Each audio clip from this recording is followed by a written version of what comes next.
السلام عليكم، مرحبا بكم معايا في وصفه جديده. معك اليوم جيت ندير معكم وصفه خبز الرغيف اللي راح يكون بزاف خفيف وبزاف طري. راح ندير لكم به فخيطاس، راح يكون بديل للبوراك باسكو على بالي بلي كي نديروا بزاف بوراك نحوسوا على وصفه تكون بديله للبوراك، نديروها ناكلوها مع الشربه. كما راكم تشوفوا الخبز جا بزاف طري وبزاف خفيف. راح ندير لكم به فخيطاس، تبعوا معايا المقادير وطريقه التحضير، واكدوا لي على الحشو، لازم تتبعوا الفيديو باش تشوفوا الحشو باسكو جا مانيفيك.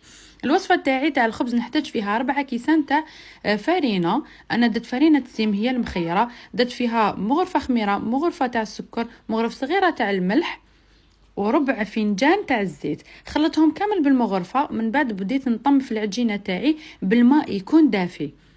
تقدروا ديروا الحليب مصح هنا في هذه الوصفه، الماء راح يكون يكفي ويوفي. من بعد ما كملت كامل طميت العجينه تاعي، حطيتها تكوتي باش تخمر.